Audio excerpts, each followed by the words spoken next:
Vamos à leitura da palavra de Deus. Carta aos Romanos, capítulo de número 2. Aos Romanos não, aos Hebreus, desculpa. Carta aos Hebreus, capítulo de número 2.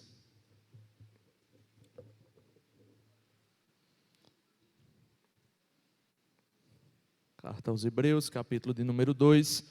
Estaremos lendo os versículos de 1 a 4 da palavra do Senhor. Vamos aguardar os irmãos acharem.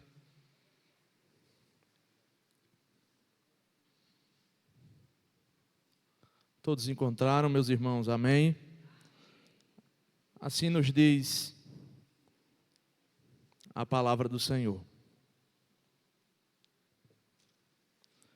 Por esta razão, importa que nos apeguemos com mais firmeza a verdades ouvidas, para que delas jamais nos desviemos.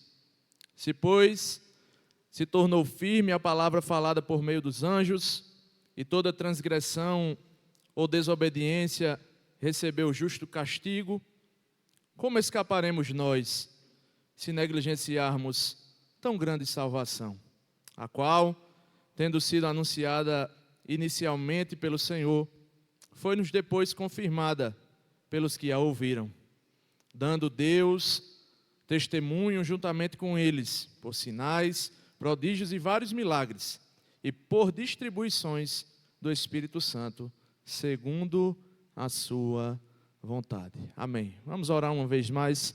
Senhor nosso Deus, aqui está a Tua palavra, Senhor, e nós nos colocamos à disposição do Teu Espírito, Senhor.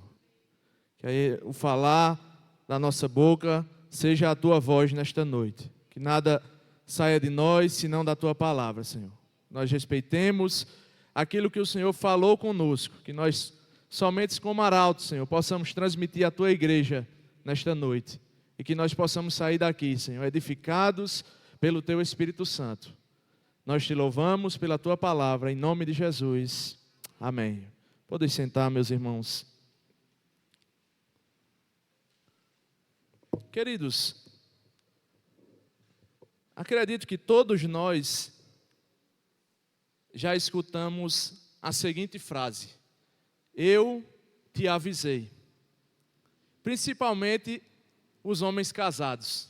Quando nós fazemos alguma coisa que a nossa esposa nos disse para não fazer, e mesmo assim nós fizemos, e algo dá errado, ela diz: eu te avisei. E avisos, irmãos, são sinônimo, a palavra aviso é sinônimo da palavra advertência. E quando nós advertimos alguém, quando nós avisamos alguém a respeito de alguma coisa, geralmente nós desejamos que aquela pessoa, por não executar ou por executar aquilo que nós estamos avisando, ela tenha algo que seja retorno para o seu bem. Nós visamos o bem daquelas pessoas das quais nós damos um aviso. E avisos, advertências, nós vemos por todas partes. Quando nós observamos os sinais de trânsito, as placas, quando nós observamos um lugar sobre determinada conduta, lá há uns avisos. Nesse local não é permitido usar tal vestimenta, não é permitido falar alto. Esse lugar é um lugar de silêncio, por exemplo, no hospital. E eu lembro-me de uma ocasião em que estava praticando uma corrida na orla da Praia de Boa Viagem, e após a corrida eu passei a caminhar ali e a observar, e os irmãos que já foram lá percebem que em muitos lugares da orla de Boa Viagem existem lá placas de sinalização indicando que aquelas áreas são perigosas para banhistas. Lá tem mais ou menos um escrito desse jeito: perigo, área sujeita a ataque de tubarão.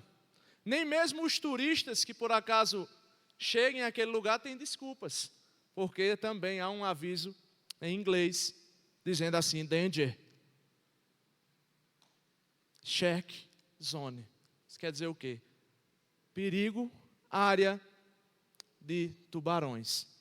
Então, meus irmãos, toda vez que nós vemos um aviso, isso nos chama a atenção. Mas eu refletia, eu pensava a respeito desse texto, e eu lembro que, apesar de haverem tantas placas naquela orla, vez por outra, nós ouvimos um relato de que pessoas foram vítimas de ataques de tubarões naquela localidade. E aí eu me perguntei, por que esses eventos acontecem? Se existem as placas, se o perigo está indicado, se todas as coisas deveriam cooperar para que as pessoas fossem prudentes. Mas quando nós nos deparamos com o relato, cabe a nós imaginar, será que as pessoas deliberadamente, ao verem a placa, decidem fazer o teste, dizer, não, essa placa aí deve ser mentira, eu vou lá arriscar porque, mesmo que exista tubarão, ele não vai me pegar. Eu não acredito que essa seja a atitude da maioria das pessoas que foram vítimas. Eu acredito que as pessoas que foram vítimas, em sua maior parte, ainda que haja essa possibilidade de pessoas imprudentes, né, de mesmo sabendo que é possível sofrer um ataque, vai lá arriscar, eu percebo e imagino que na maioria das vezes isso se dá totalmente por negligência. Seja por não ter visto a placa, e seja em vendo a placa, não vendo aquilo que estava na placa. O que certamente fez com que muitas dessas pessoas viessem a ser vítimas. Como eu disse, geralmente se dá por negligência. E nós temos uma tendência, irmãos, de sermos negligentes com aquilo que ouvimos, que lemos ou que vemos. Nós temos uma tendência de se esquecer rapidamente das advertências, das verdades que nos são faladas, das coisas que nos são relatadas. E por isso, o autor dessa carta, depois de fazer uma exposição da grandeza de Cristo e da revelação de Deus feita através de Cristo, ele vai fazer para aqueles irmãos uma advertência. O capítulo de número 2 é uma continuação do capítulo de número 1 e inicia-se justamente com aquilo que na pregação nós chamamos de aplicação. É como se o autor estivesse escrevendo uma carta em forma de sermão e no capítulo de número 2 ele aplica as verdades que ele falou no capítulo de número 1. Gosto da expressão do comentarista Richard Phillips, quando ele diz que a carta aos Hebreus é um sermão sobre o tema não se afaste. Essa palavra não se afaste parece e é de fato uma advertência. E por que o autor traz esse contexto na carta, no capítulo de número 2? Sei que os irmãos são de mente muito fresca, mas não custa relembrar o que nós vimos no capítulo de número 1. Essa carta ela foi escrita para pessoas que estavam enfrentando diversas perseguições por causa da sua fé em Cristo e, portanto, estavam sendo tentados a abandonar essa confissão que outrora fizeram e retornar ao judaísmo, a antiga religião da maioria das pessoas que compunham esse povo ao qual o autor destinou essa carta. E o intuito do autor, que também era um judeu convertido, por causa de toda uma análise que é feita das palavras usadas por ele, por causa do conhecimento do Antigo Testamento, que ele mostra conhecer durante a escrita da carta, ele escreve essa carta com uma finalidade: ajudar os irmãos que estavam enfrentando resistências e tribulações a não retornarem ao judaísmo.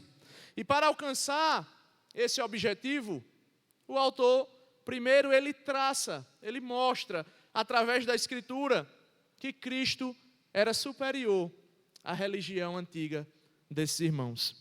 Nós vimos que ele prova isso pela própria Escritura. Ele usa cerca de 7 passagens do Antigo Testamento para mostrar àqueles irmãos que voltar ao judaísmo não era a melhor ideia quando em Cristo, na verdade, eles tinham a revelação perfeita. Então o autor escreve para aqueles irmãos, e esse é o resumo da ópera. Cristo é a revelação final de Deus para a humanidade. Essa revelação, além de ser final, é superior à revelação que Deus fez de si próprio no Antigo Testamento. Fala sobre a palavra de Deus. Fala sobre a superioridade de Cristo. E os irmãos devem reconhecer que voltar ao judaísmo é abandonar a Cristo e ir contra a palavra de Deus. Essa revelação, além de ser final, superior, ela foi feita pelo Filho de Deus encarnado, que é herdeiro de todas as coisas, conforme o autor, criador de todas as coisas, a expressão exata do ser de Deus. Ele também é sustentador e sacerdote perfeito. Além disso, o autor destaca nos versículos de 5 a 14 que Jesus também é superior aos anjos. Devido a essa superioridade, devido a essa comprovação, em razão de tudo aquilo que o autor colocou diante daqueles irmãos, ele inicia o capítulo de número 2 com uma conclusão. Se os irmãos observarem, nós vamos ver que o capítulo de número 2 inicia-se com a frase, por esta razão. Nós poderíamos dizer que ele fez por isso, pois, por causa disso. Que razão, irmãos, é essa que faz o autor falar para aqueles irmãos que eles não deveriam se afastar do Evangelho? As razões são todas essas elencadas no capítulo de número 1. Não se pode voltar atrás e se apegar a coisas que eram sombra daquilo que agora é uma realidade. Se nós voltarmos atrás, conforme a advertência do autor, nós responderemos por este ato grave. Segundo a palavra do autor, segundo o escritor aos Hebreus, se nós não tivermos apego às verdades ouvidas, nós responderemos com um juízo muito pior do que aqueles irmãos que nos antecederam no Antigo Testamento. A mensagem do Evangelho, ela tem um alerta em muito superior a toda a mensagem do Antigo Testamento.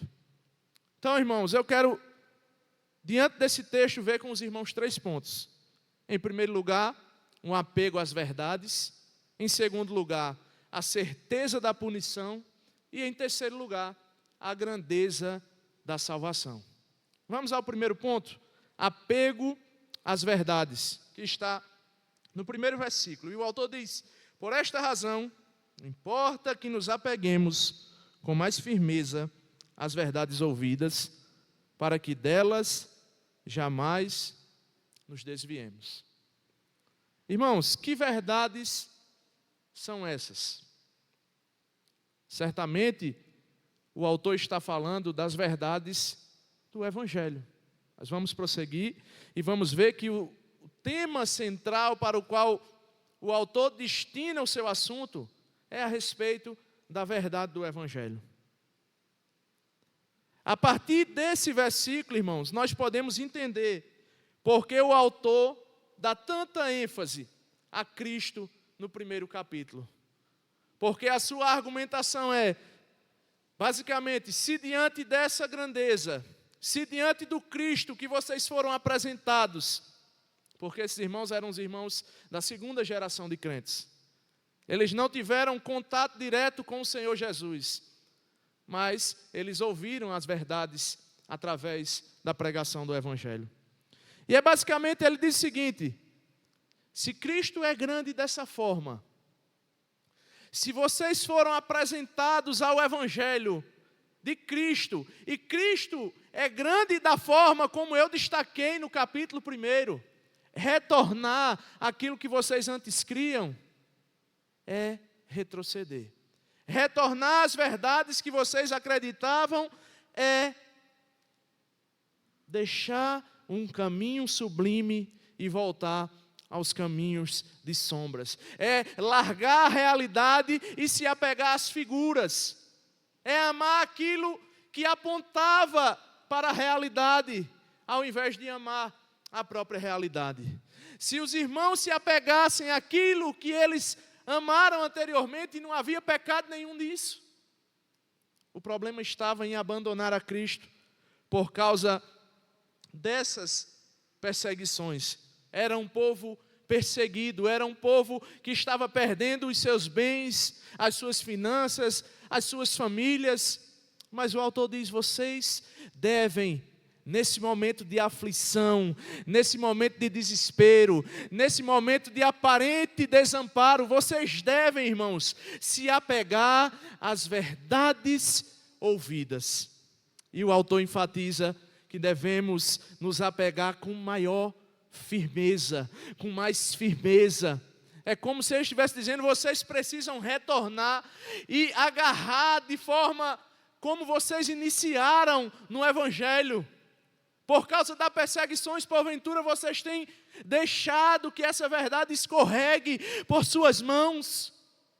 Mas vocês precisam retornar, vocês precisam pegar com mais firmeza as verdades que vocês ouviram.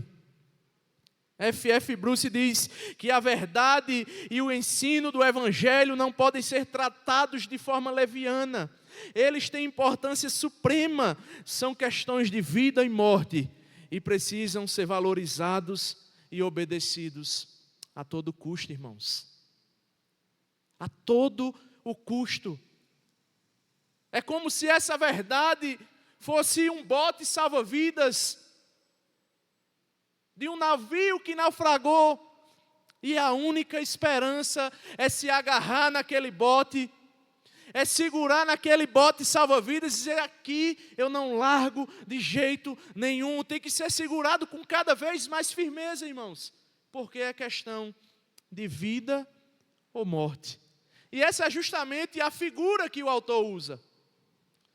Pela palavra grega que o autor usa na Escritura, ele está assemelhando uma pessoa com um navio que foi lá atracado ao cais, mas por descuido dos proprietários, aquelas cordas foram se afrouxando, e agora, depois que aquelas cordas se soltam, esse navio ele fica à deriva. Esse navio agora, se talvez estivesse rumando para o norte, devido às ondas, por estar desatracado do seu local seguro, ele agora vai tomando distância do cais, do porto seguro. E é justamente isso que o autor está vendo daqueles irmãos.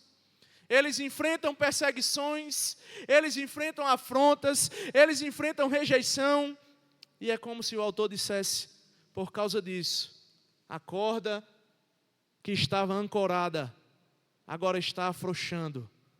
O apego que vocês tinham à verdade do Evangelho já não está sendo tanto. Vocês já estão deixando os princípios básicos do reino de Deus e se afastando em razão daquilo que vocês têm sofrido.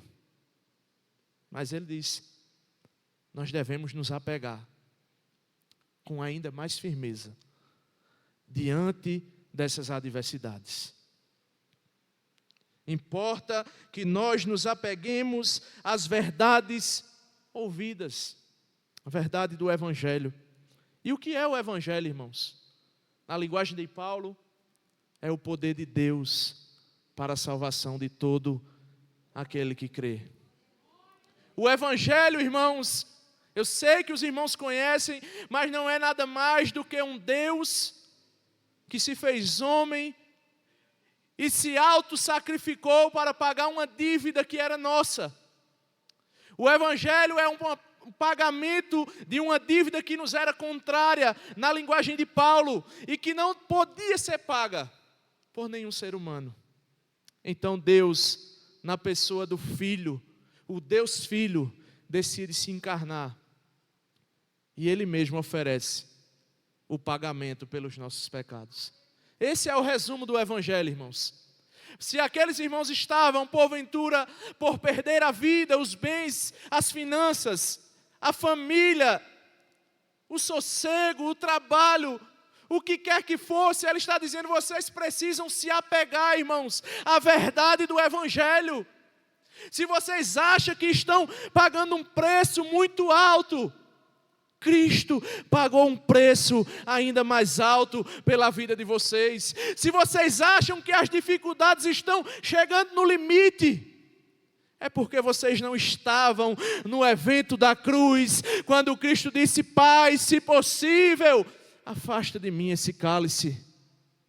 Irmãos, o preço que foi pago pelo nosso Senhor, Ele tem um peso muito grande, irmãos. E como Paulo diz, essa leve e momentânea tribulação que nós passamos, e de fato nós passamos, foi o Senhor quem disse que aqui nós teríamos tribulações, irmãos. Mas o nosso sofrimento, irmãos, é muito pouco, se comparado com a glória que em nós há de ser revelada, irmãos.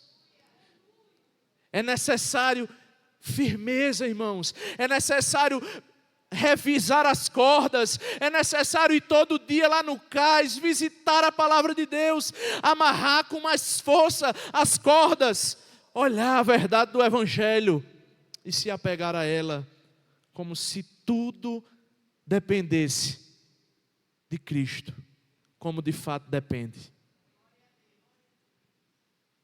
Se nós afrouxarmos, irmãos, a corda, nós vamos nos distanciar, mar a fundo, mar adentro dessas verdades. E dentro do mar, irmãos, quem manda é o mar. Exceto se o Senhor mandar a tempestade se acalmar. Dificilmente nós ouviremos relato de alguém que se perdeu no mar e conseguiu retornar à segurança. Quando nós nos afastamos dessa verdade, o mundo nos atraca, irmãos. O mundo nos captura, irmãos. As verdades que antes nós professávamos, agora nós temos coragem de negar. E às vezes, esse negar não é algo deliberado e rápido, irmãos. É algo que anda devagar. É algo em que nós perdemos a atenção. Igual essas pessoas que morrem por ataques de tubarões. Nós vemos os avisos da palavra de Deus, mas nos esquecemos muito rápido. Por isso é necessário todos os dias retornar à Escritura. Por isso é necessário todos os dias uma vida de oração. Por isso é necessário todos os dias uma vida diligente, irmãos, para que essas verdades não se afrouxem do nosso coração. Não é que nós devemos rejeitar, como aqueles irmãos não deveriam rejeitar o Antigo Testamento. Mas nós devemos saber que assim como eles deveriam saber que o Antigo Testamento só faz sentido à luz de Cristo. A esperança dos profetas era Cristo. Moisés disse que Deus levantaria outro profeta semelhante a ele. Esse profeta era Cristo. Então, irmãos, em Cristo, todas as coisas encontram o seu fiel cumprimento. Aquilo que era sombra, expectativa, esperança, agora recebe o título de consumado. Está feito. Cristo diz, Pai, está consumado. Não existe obra nenhuma mais, não existe figura nenhuma mais, não existe pessoa nenhuma mais em que nós devamos nos apegar, irmãos. Nós devemos nos apegar às verdades do Evangelho. E o Evangelho é Cristo morrendo pelos nossos pecados. Nós devemos tão somente fincar as nossas cordas em Cristo, para que o mar bravio do mundo, das tentações, das provações, do dia a dia, da rotina, da fadiga, dos desertos, dos mares, das tempestades, eles nos assolem. Mas se a corda estiver firme, ancorada ao cais, esse barco que nós estamos não vai muito longe, porque as cordas do Evangelho segura. É necessário, irmãos, agarrar com firmeza.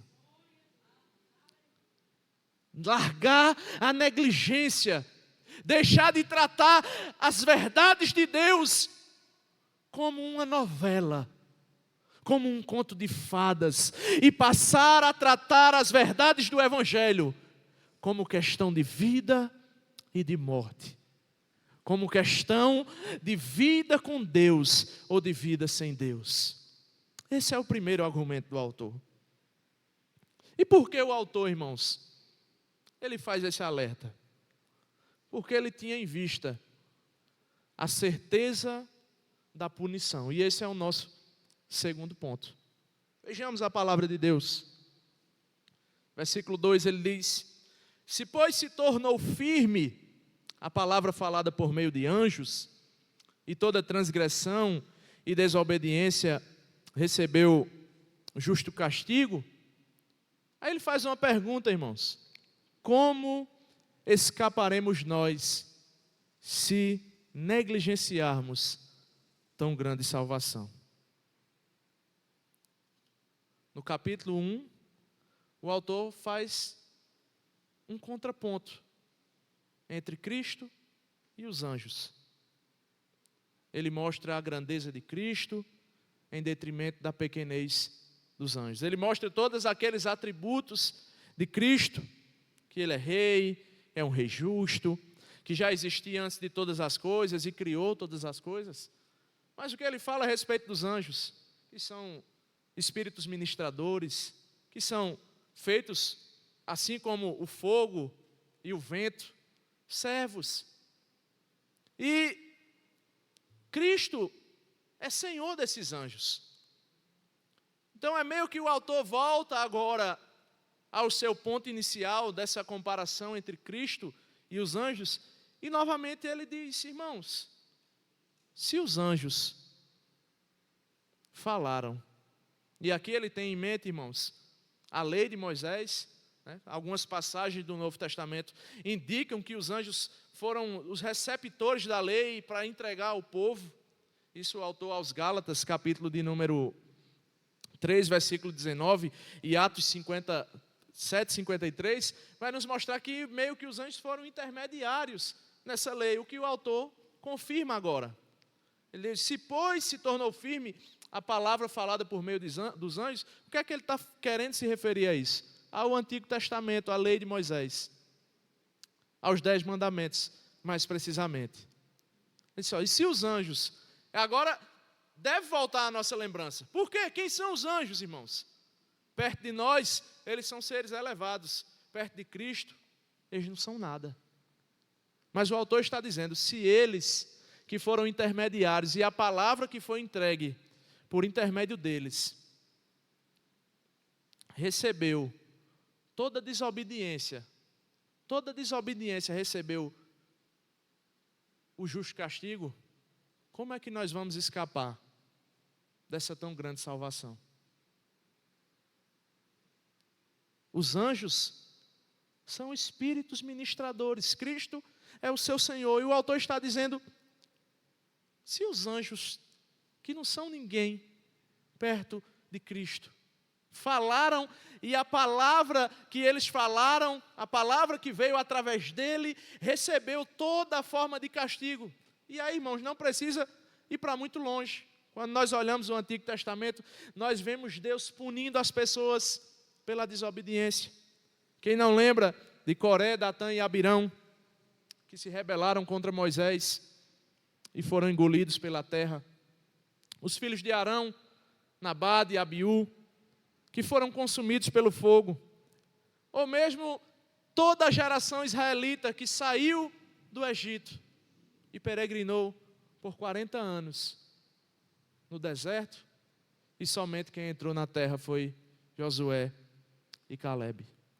O autor está dizendo, se os anjos que não têm glória nenhuma perto do Redentor foram utilizados para trazer essas verdades do Antigo Testamento, e as pessoas que desobedeceram receberam um justo castigo, uma justa retribuição.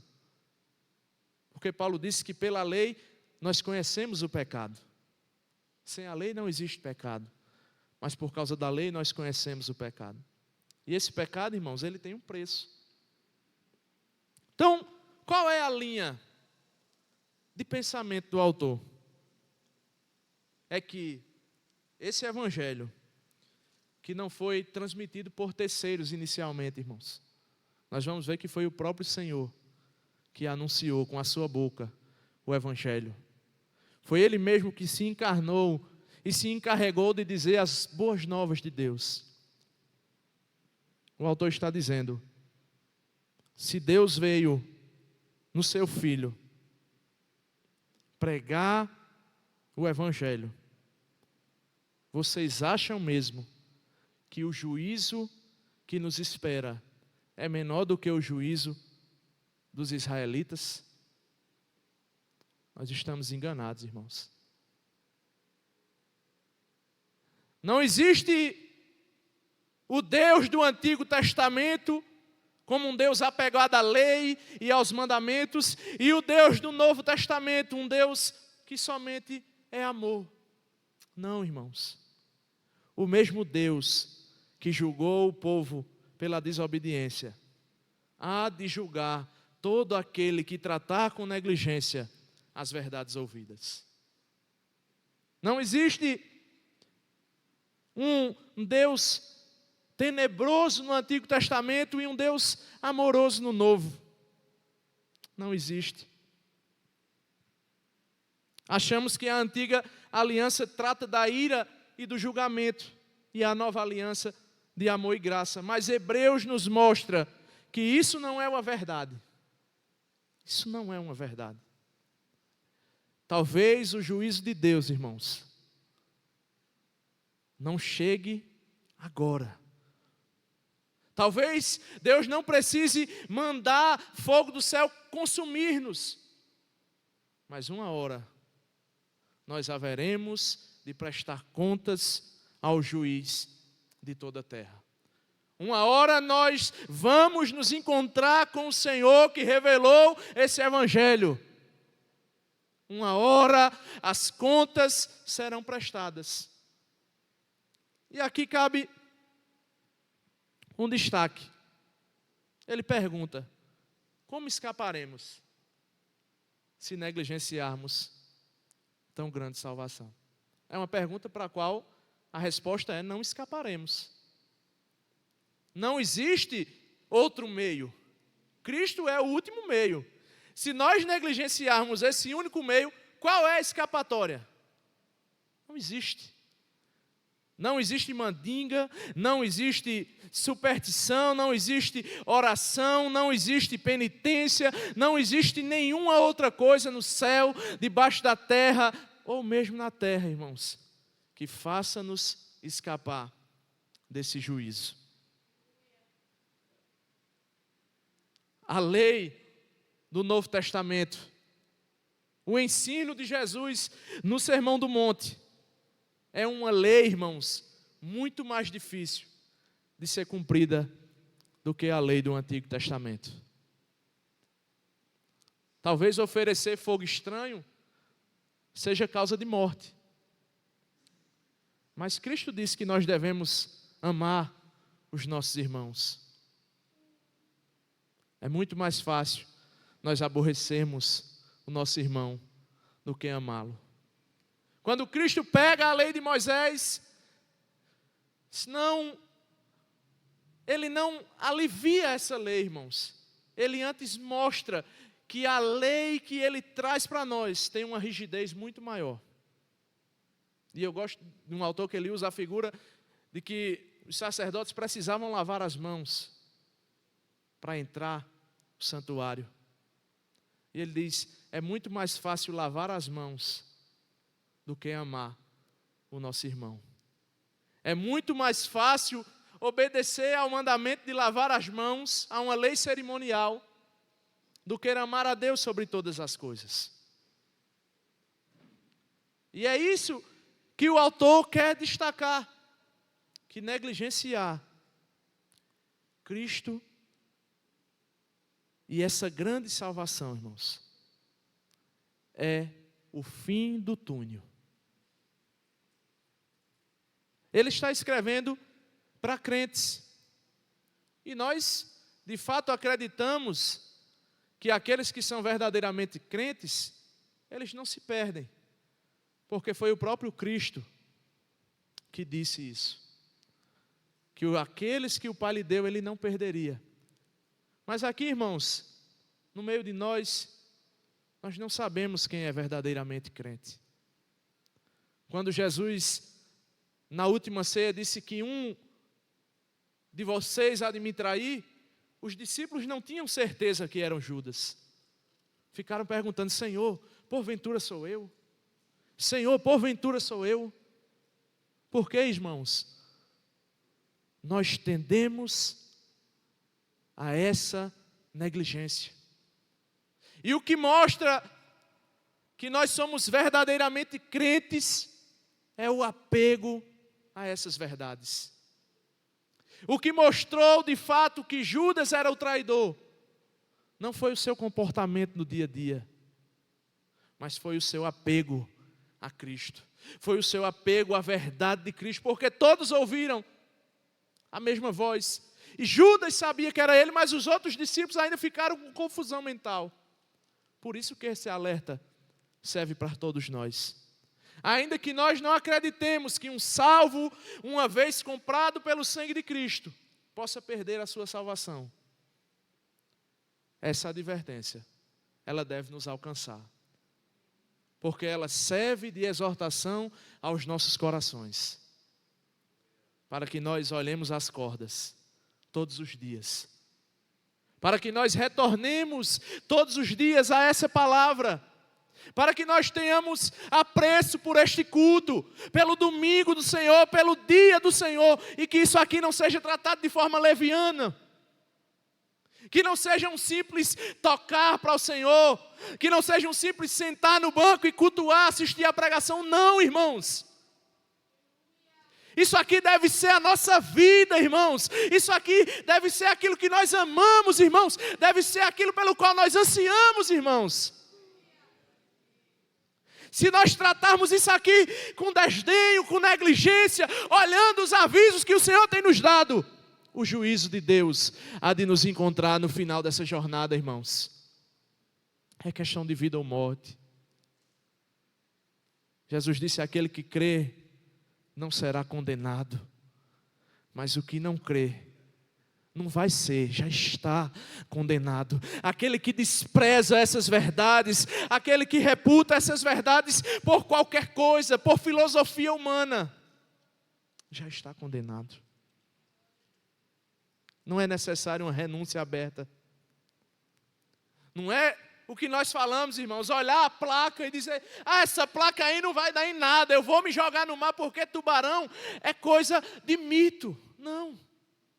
Talvez a pessoa viu a placa, senão vou só molhar o pé aqui, e foi se empolgando, foi entrando mar adentro, e quando percebeu, irmãos, já era tarde. Do mesmo jeito é a negligência. Não envolve uma renúncia aberta, mas é um afastamento progressivo. Assim como o barco se distancia do cais. Pequenas concessões, irmãos, durante um longo período de tempo, se tornam uma bola de neve. Pequenos desajustes, pequenas falhas, se não forem corrigidas, elas vão se tornando uma bola de neve.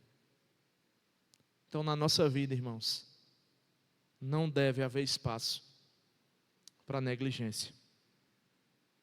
Não deve haver espaço para desdenho. Se você entrou por essas portas, achando que você está em um ambiente como qualquer outro. Volte-se depressa da sua negligência. Arrependa-se do seu pecado nesta noite. Peça ao Senhor para reorientar o barco da sua vida. Aperte as cordas. Não permita que isso aqui se torne um local comum para você. Não torne o sagrado como profano. Não torne a verdade de Deus por injustiça. Saiba que você há de prestar contas ao Senhor dos senhores.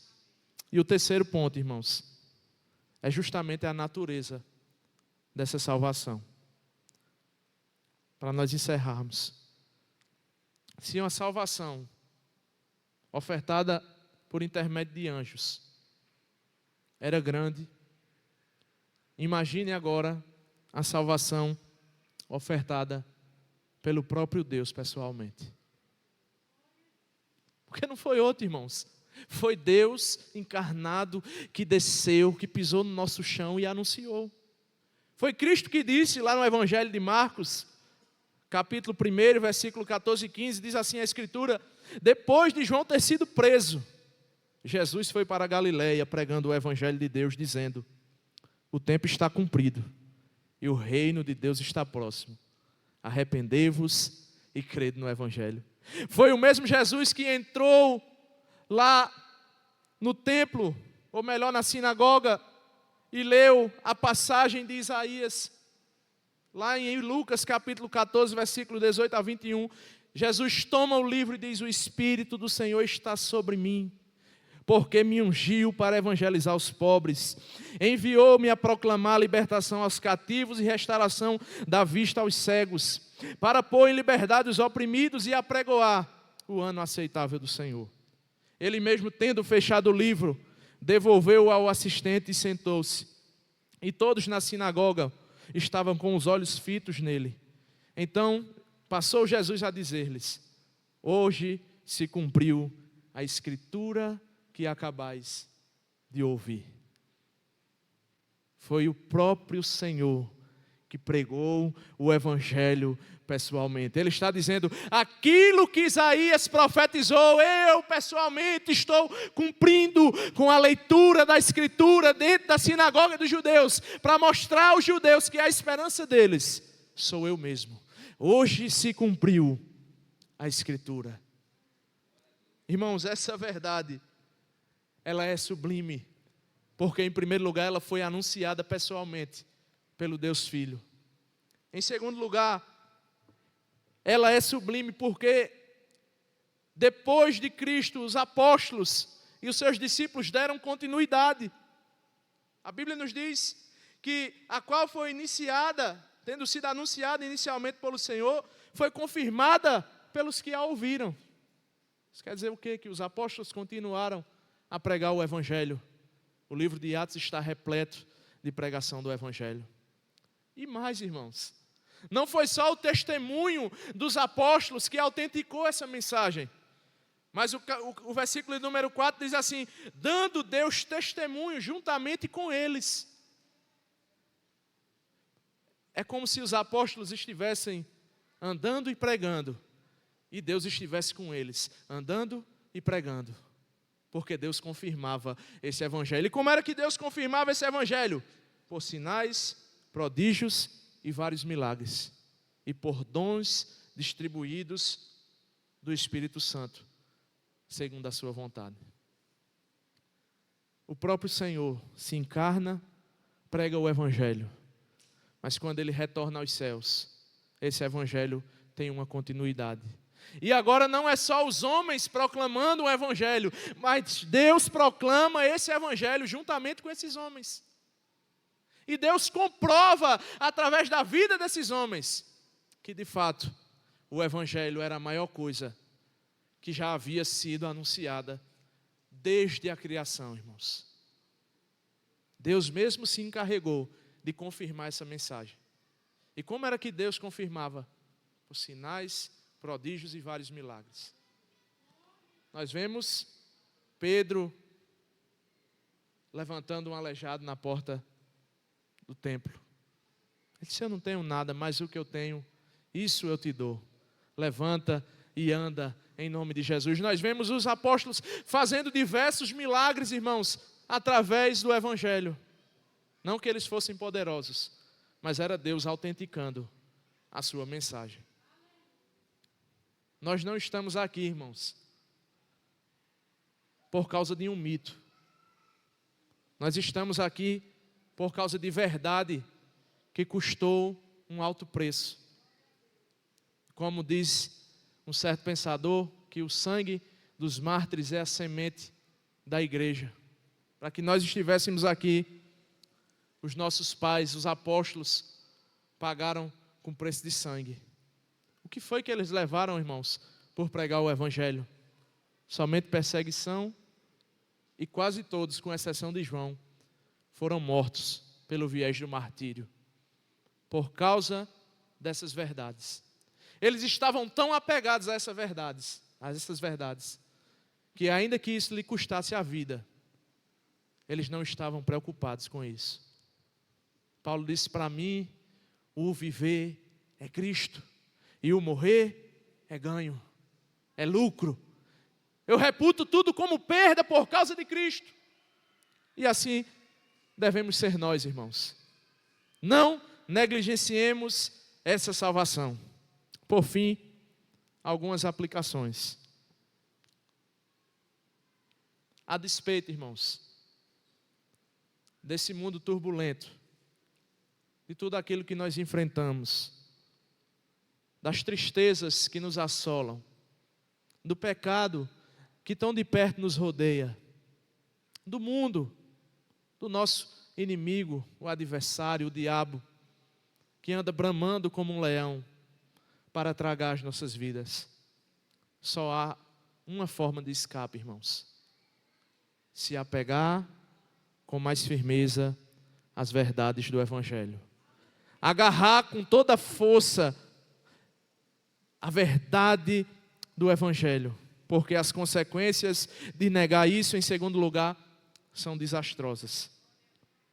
Devemos saber que, se não prestarmos atenção à nossa condição espiritual, ela vai minguar, irmãos. E pouco a pouco, o prazer que você tinha em estar na casa de Deus já não existe.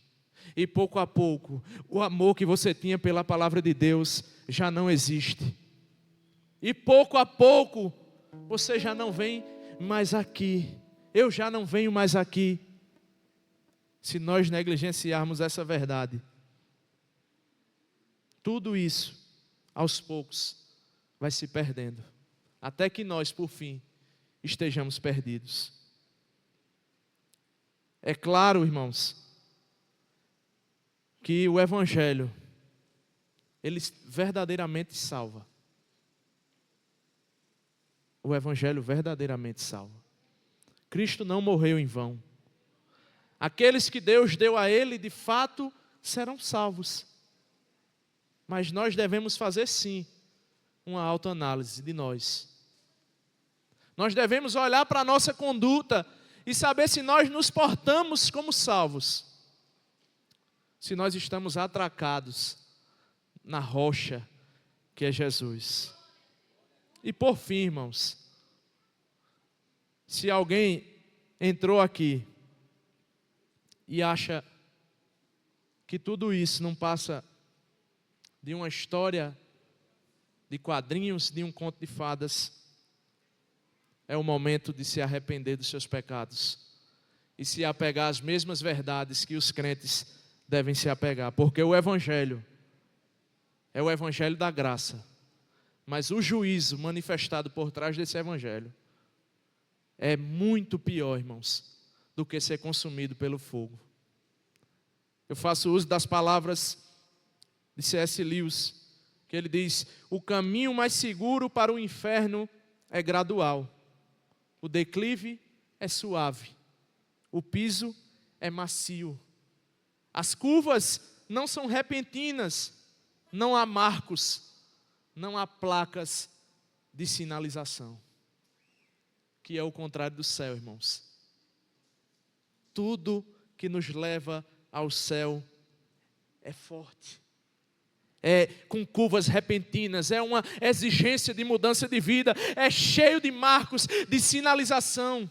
É Deus dizendo por aqui, por aqui, por aqui. É o Espírito Santo nos mostrando os caminhos através da Escritura.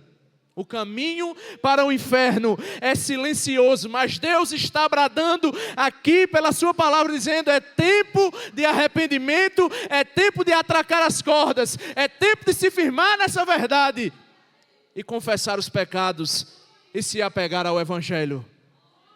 Não é silêncio, irmãos. Nós não devemos fazer silêncio, porque o pecado, esse sim, é silencioso e tem tragado muitos para longe do nosso Redentor. Mas que Deus nos guarde, que Deus nos livre, e que Ele, irmãos, pelo seu Espírito, se nós estivermos fracos, Ele mesmo se encarregue de, juntamente conosco, amarrar essas cordas para a glória do nome de Jesus. Deus abençoe a igreja em nome do Senhor.